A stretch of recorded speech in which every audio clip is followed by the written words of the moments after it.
राधा स्वामी दयाल की दया, राधा स्वामी सहाय, राधा स्वामी।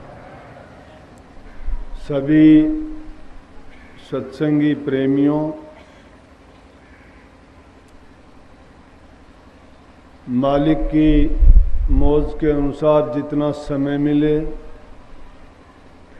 और जितनी देर सत्संग हो, आराम से शांति से सत्संग का लाभ उठाएं।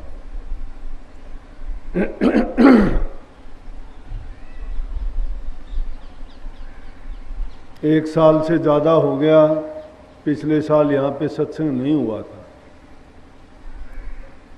अब आश्रम बढ़ते जा रहे हैं, ये बात संभव भी नहीं है कि हर आश्रम में सत्संग हो सके। अभी अगर पिछली साल का ही आपको बताया जाए तो 3-4 नए आश्रम काफ़ी अच्छे और काफ़ी मेन जो सड़क है उन पे बने हैं। ये दूर दराज के छोटी जगह में रास्ते भी नहीं हैं, सत्संगियों को आने में परेशानी भी होती है। अच्छी बात है, आश्रम बनने भी चाहिए, लेकिन ये ज़रूरी नहीं कि साल में मेरी उपस्थिति हर आश्रम में हो। मैं हर संभव प्रयास करता हूँ कि ज़्यादा से ज़्यादा समय आप लोगों के बीच में बिताऊं, चाहे वो आश्रम किसी जगह का भी क्यों न हो। सत्संगी वहाँ पर पहुँचें और सत्संग का लाभ ज़्यादा से ज़्यादा मिले। दूसरा अपना कोई काम है ही नहीं, सत्संग करना। संतों ने, महापुरुषों ने, ऋषियों ने, सब ने सत्संग की महिमा गाई है और बिना सत्संग के जीव का कल्याण भी नहीं। तो मैं कहना तो ये चाह रहा था कि अगर मैं नहीं पहुंच सकता तो आप लोग जहां कहीं भी सत्संग के केंद्र बने हुए हैं, आप उनमें पहुंच के सत्संग का लाभ उठा सकते हो। परंतु ये मेर तेर की भावना, ये कहना कि हमारे आश्रम में सत्संग हुए इतने दिन हो गए, सभी अपने हैं या कोई भी अपना नहीं है। अगर सच्चाई की ओर जाओगे, सत्संग को समझोगे, इस वाणी में भी ये बात आई थी कि क्यों करता है मेरी मेरी कोई चीज जगत में नहीं तेरी। अगर गौर करके देखोगे, जिस चीज को अपना मानते हैं अपनी नहीं है। जो अपनी चीज है उसको हम ना ही अपनाना चाहते हैं, ना खोजना चाहते हैं, ना जानना चाहते हैं। किस चीज में हमारा हित है, किस चीज को अपनाने से जीवन में लगी हुई हताशा, निराशा, ये कष्ट, दुख लगे हुए हैं, उनसे छुटकारा किस चीज से मिलेगा? वो सत्संग से मिलेगा। सत्संग में महिमा नाम की गाई जाती है और नाम महापुरुषों से मिलता है। ना वो पूजा पाठ में आपको मिलेगा, ना तीर्थ व्रतों में मिलेगा, ना यज्ञ हवन में मिलेगा, ना और पाखंडों में मिलेगा। लेकिन उसमें रुकावट पैदा करने वाली बहुत बड़ी चीजें हैं और सबसे बड़ी चीज जो सब सर्वमान्य है वो है मन। और मन किसके द्वारा 5 ऐसे दुश्मन बना रखे हैं इसने, जो इस जीव को घेरे रखते हैं, कभी नहीं निकलने देते। मन 5 के बस पड़ा और मन के बस नहीं 5, जित देखूं तित धों लगी, जित जाऊं तित आँच। मन के बस में वो 5 नहीं है, लेकिन मन उन 5 के बस में पड़ा हुआ है। और जहाँ भी नज़र फैला के देखोगे, जहाँ तक आपकी दृष्टि जाएगी, जहाँ तक आपका ख्यालात विचार जाएगा, जहाँ तक हम सोच सकते हैं, अपने मन में कल्पना कर सकते हैं, या जितना भी हमारा विचार है वो उनसे देखेंगे काबू में नहीं आते, क्योंकि मन उनका गुलाम होया बैठा है। कदम कदम पे उन्होंने ऐसी रचना रची है कि एक से निकलता है दूसरा गड्ढा है, दूसरे से निकलता है तीसरा है। और ये जीवन क्षण भंगुर जीवन है, छोटा सा जीवन है, जिसको हम शायद सोचते हैं कि ये हमें तोहफे में मिला है। तोहफे में नहीं मिला। अगर जीव की कहानी सुनो और आपकी नज़रों के सामने जिन जिन रास्तों से होके, जिन जिन दुखों कष्टों से गुजर के इस जीव ने ये मानस दे पाई है, अगर इस की नज़रों के सामने हो और जीव को ये ताकत दी होती उस मालिक ने कि तू अपने पिछले जीवन, पिछले जन्म, पिछले हालात को देख कि किस किस हालात से गुजरने के बाद, कितनी यातनाएं कष्ट सहने के बाद, कितनी मिन्नत, कितनी आरजू, कितनी प्रार्थना करने के बाद तुझे इंसान का चोला मिला। 184 योनि में चक्कर काटते काटते, ऊंची नीची योनियों के कष्ट दुख झेलते हुए और तड़पते तड़पाते ये जीव प्रभु से ये प्रार्थना करता रहा कि मालिक एक बार मुझे अवसर दे। लेकिन मालिक ने अवसर दिया इसको, क्योंकि जब हमने वो आरत की, बेनती की उससे, उनको बड़ी दया आई। क्यों? दयालु हैं वो, बड़े कृपालु हैं, न्यायकारी हैं। लेकिन जीव का भ्रम देखो कि ज्यों इसको थोड़ा सा सुख मिला, ये अपने उन वायदों को भूल गया। अब संत यही भ्रम मिटाने के लिए संसार में आते हैं और नाम का दीपक देके वो गुप्त चीज जो उनकी भूल पड़ी हुई थी उसको प्रकट करके बताते हैं कि ए जीव, तेरा ये काम नहीं था। परंतु वो दुश्मन ऐसे भारी पड़ते हैं, हम पर निकलने नहीं देते।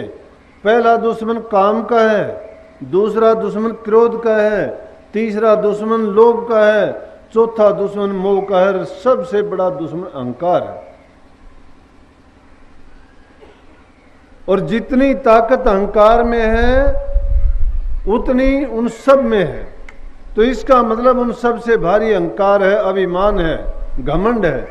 और इंसान उस घमंड के ही कारण, अकेला इंसान नहीं, असल में तो जीव कोई भी है, जिसको भी अभिमान आया, जिसको गर्व आया, वही हारा।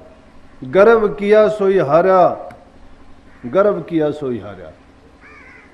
20 भुजा 10 शीश थे, किसके? रावण के। और बहुत बड़ा परिवार, एक रति भी संग न चला, रावण गया जख मारा। किस चीज का अभिमान करने लायक कोई चीज नहीं है, लेकिन इंसान अभिमान करता है, थोड़ा सा भी कुछ मिल जाता है, जो जिस प्रकार से फर्जी प्यादा बन जाता है। शतरंज के खेल में खेलते हुए टेढ़ी चाल चलनी शुरू कर देता है।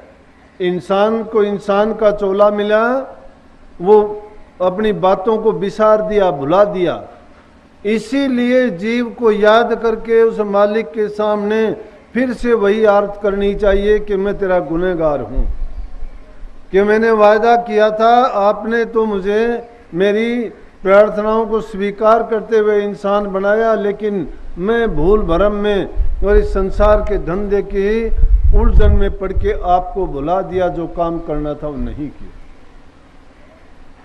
भले लोगों संसार में आए हो, प्रभु भक्ति करने के लिए अवसर मिला था, इस भूल में ये ना सोचो कि ये संसार के पदार्थ या संसार में हम ऐस आराम भोगने के लिए आए हैं। ये ऐस आराम नहीं है। अगर ऐस आराम चाहते हो, सुख चाहते हो, आत्मा का आनंद चाहते हो तो अभी से उसके लिए प्रयास करो कि असल सुख शांति किस में है, प्रभु की भक्ति में है। नहीं तो संसार में हम आते हैं चंद दिन के लिए, जिन चीज़ों का आनंद लेना चाहते हैं वो आनंद नहीं होता, बल्कि हमारे जीवन को बिगाड़ने वाला, हमारी जमा पूंजी को लूटने वाला और हमें तबाही के सिवाय दूसरी कोई चीज़ देने वाला नहीं है। काम की जहाँ बात कही, काम को अगर एक छोटे से मायने में लेते हो तो बहुत गलत बात है, क्योंकि काम कोई छोटी मोटी चीज़ नहीं है। काम कोई एक रस नहीं है। काम काम सब कोई कहेर, काम न चीन्या कोई, जितनी मन की कल्पना काम का हवस होए। काम जितनी मन में कल्पनाएं उठती हैं वैसे तो सभी काम का कारण है वो।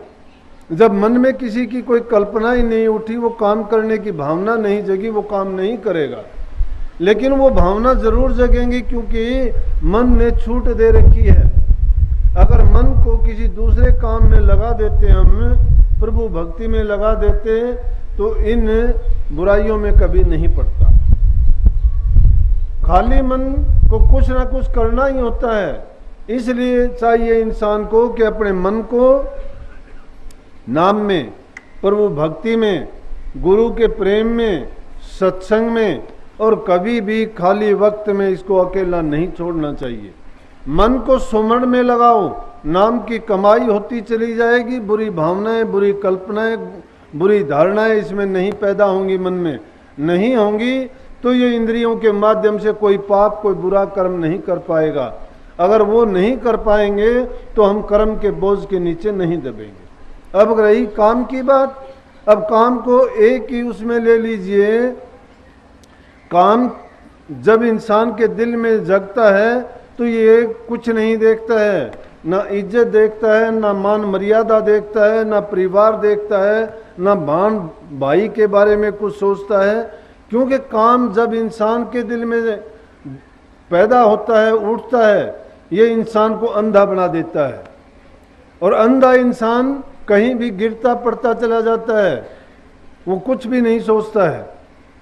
काम के बारे में सुनो, इस काम की कहानी कितने लोगों को काम ने, बड़े बड़े ऋषियों को, मुनियों को, तपधारियों को ऐसा गिराया। बड़े बड़े कितने ऋषियों के नाम लो, 80-80 हजार वर्ष तक ऋषियों ने तप किया, लेकिन काम का चक्कर पड़ा। किसी का बंदर काम हुआ, किसी ने अपनी लड़की के साथ जिना करना पड़ा, और किसी कोई औलाद को अपनी गोदी कंधे पे लेके राजभवनों के चक्कर काटने पड़े, उनको आके संसार की चीजों की फिर गुलामी करनी पड़ी। ब्रह्मा विष्णु महेश्वर को भी इस काम ने नहीं बख्शा। एक काम से कोई जीत नहीं पाया। लेकिन जो संत का दास होता है उस पर काम ने आज तक किसी पे असर किया हो तो बताओ। ये ऋषियों मुनियों की कहानी है, संतों की नहीं है। फंडियों का नाम नहीं लिया जाता। जिन्होंने काम को काबू उसी ने किया जिसने अपने मन को गुरु के अधीन करके और नाम की कमाई की और सत्संग में जागा। इसलिए सत्संग में जागने की जरूरत है, इसमें सोने की जरूरत नहीं। सत्संग में आते हैं, सत्संग की बात है, कान से एक से सुनते हैं, दूसरे से निकालते हैं, सत्संग का असर नहीं है। पाखंड पूजा चल गई आजकल, लुटेरापन चल गया। दो शब्द जिसको आते हैं वही सत्संग का कहता है चलो सत्संग करूं। अरे सत्संग क्या करेगा, तूने धंधा बना लिया है। सत्संग करना क्या है? सत्संग जरूरी नहीं है कि 10, 20, 100, 50 आदमियों को इकट्ठा करके करो।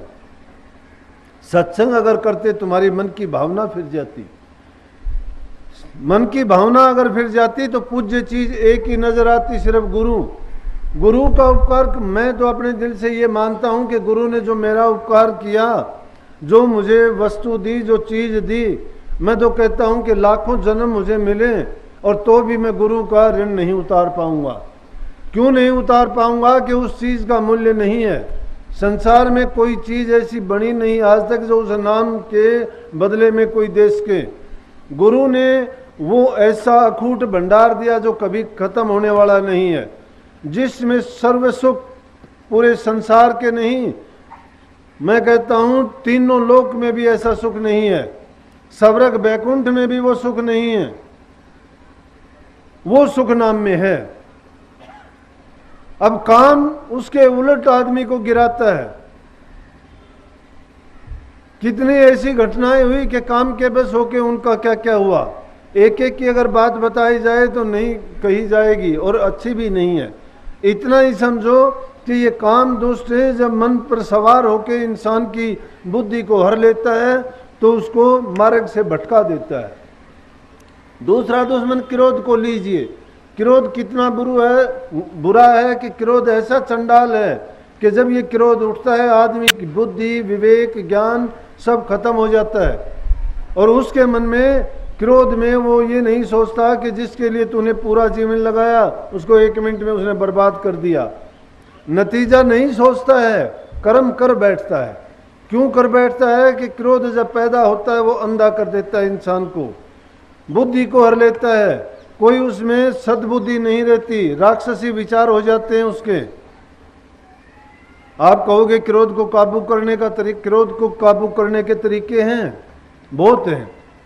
क्रोध जब इंसान का जगता है तो पहली चीज है कि इंसान चुप कर जाए। नंबर 2, अगर क्रोध फिर भी शांत नहीं होता है तो इंसान को पानी पी लेना चाहिए, क्योंकि क्रोध अग्नि का रूप है और अग्नि जल से ही बुझ सकती है।